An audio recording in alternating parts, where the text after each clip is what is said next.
Hey guys, what? Hey guys, what is going on? Matt Kelly here. Today we're going to start, well, actually we're going to probably finish fiberglassing in all of the stringer in this boat. So we've already tabbed it all down. Now it's a case of getting a few more coats on there and then we're good for floor. Let's get into it.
Hey guys, what's going on? Matt Kelly here. Now we're continuing on from obviously getting the stringers all glassed in, and I had a whole bunch of comments from you guys in my last video, which was actually really interesting. I want to thank one person in particular, and I'm going to get his name right now because this is someone who has been very helpful in the comments. Alright, I want to thank Tim Lewis. So Tim knows exactly who he is. He's been commenting there and he actually flagged something with me. He said, even though we're going to glass down the floor right up the sides of the boat, there's still going to be condensation that forms. Water will somehow get in there. And the issue that he sort of articulated to me was that the way that I had the supports set up in the boat, water would get trapped. Basically, let's see if I can get that back. There we go. Water would get trapped in them. So if we look at this, you can imagine if water was sort of sitting in there or in the front there, to sit there, and water sitting around the wood is not ideal. So what we've done is I've considered this a lot over the past few days, and I decided I will be putting a bung in under the floor, but putting a bung in under the floor isn't useful in its own right, so I actually had to drill out some sections so that water could flow. So you can see there, that's about well, that's the hole saw there to give you context. So that's the size of the hole. So I've got holes in all of the supports now, all the way up to the front of the boat, right at the bottom of the boat. So like right against the hull. So there's no way that the water's going to sit around them.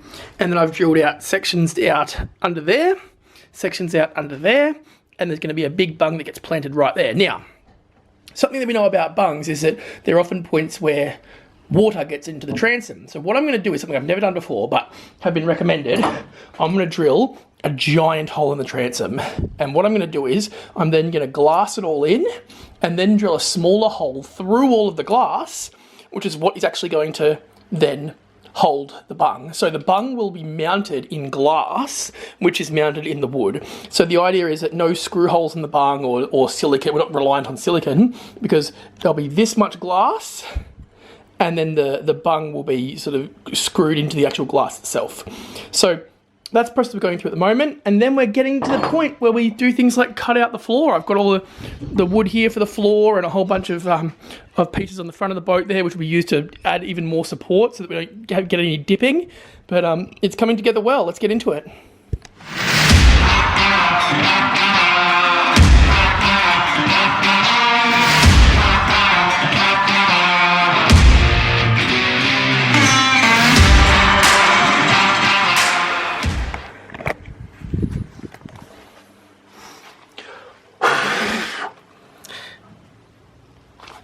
So you can see how close we are there. We've just got no more hole saw and I can't get enough clearance in that way. So I may end up in there with a little blade trying to cut around from the outside to just get that little bit at the bottom. But it's 90% there. When I push it, I can actually feel it flexing. So it's a sign that it's 99% there. And just like that, hit it with the old multi-tool. I reckon. There we go. Got it. There you have it. That's our transom. So that's a big hole, but it's all going to get glassed up layer, layer, layer, layer, and the bung will be mounted inside that, which gives us effectively no chance of rot around the bung.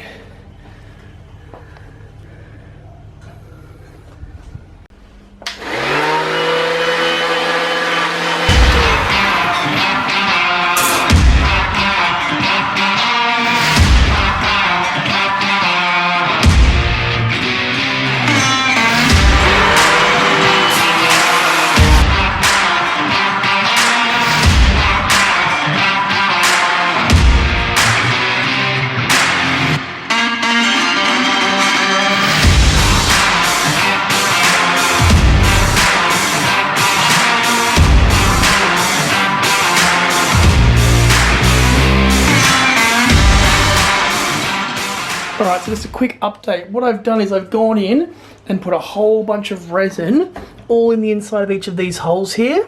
So they're all going to be, so that plywood will soak it up and they'll become certainly watertight. Because of the nature of the holes and the angle of the boat, I don't expect water to now sit in there, but I didn't want to leave it exposed. So they've all had plenty of resin in them. There's a couple of smaller ones back there that have had resin in it.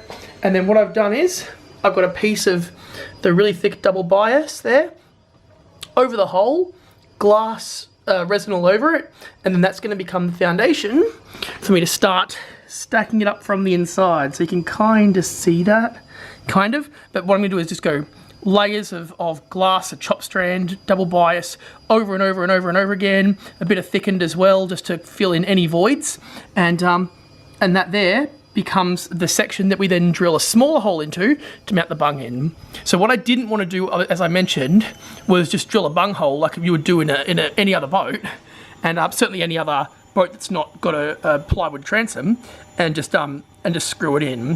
While that's very common, I know that that's probably where I'm going to get water in the boat, in the transom here. So this is a lot more work, but it's almost to a degree guaranteed to prevent water from getting through to the plywood there. You can actually see the plywood there, so you can see how thick the fiberglass is there, and then a couple of layers of plywood. Now, if we didn't, sorry, I know there's not much light there, you can't actually see much. If we didn't do this glassing, you can imagine a couple of screws through this outer shell and then into that plywood, it's going to get water eventually. So that's what we're trying to dodge.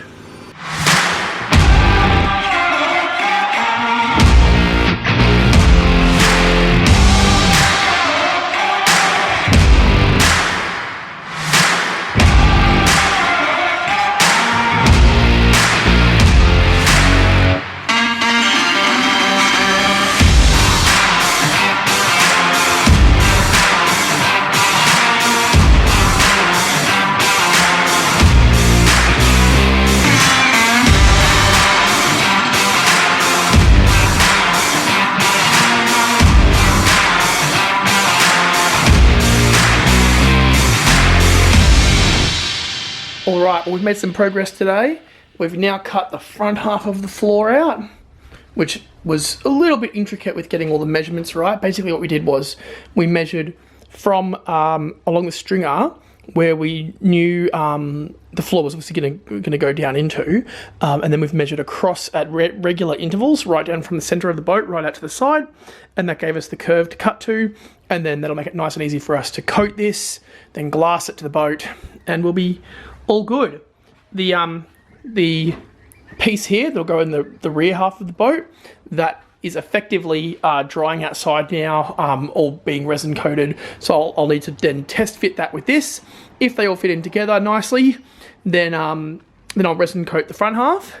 If they don't fit in nicely, I suspect there's going to be a tiny bit too much. I might have been a mil or two too long with this one. I'd rather be too wide than too short. So that might need a little bit of playing with just to sand that back, but that's okay. That's the next step for the floor. And then what I've got to do is to prepare all of this for actually going in the boat. I've got to go around and basically rough sand sort of this piece here around the whole boat, and the sides just up sort of 10-15 centimeters where I'll be getting the glass up to, right around the whole length of the boat, so that it's got a nice surface to glass to. But that's next, and I'll obviously have to do the same with the transom, because as you guys have pointed out before, glassing onto here is not ideal because there's obviously that wax treatment in polyester resin to make it set. So I'll have to do a little bit of rough sand all around here, and also on these supports here, just so that I can get nice glass contact all the way up, because this will become a lot of the rigidity in the boat itself, this floor. While it's obviously designed to be a floor, it's going to pull the whole boat in together. So that's awesome. And then we can start to think about prepping for paint. So then we'll be looking at getting all the old paint off and getting the rear cap back on and all that stuff. So it's a lot of progress in a reasonably short amount of time, but that's this vlog done. Plenty more for me to do. And yeah, I'll keep you guys posted on the journey. So thanks again, guys. If you like this video, make sure you give it a thumbs up, leave a little comment if you want to do so, and hit the subscribe button. Don't forget the notification bell, and yeah, this has been Matt Kelly, another big boat project. Thanks so much, and I'll see you guys soon. Cheers.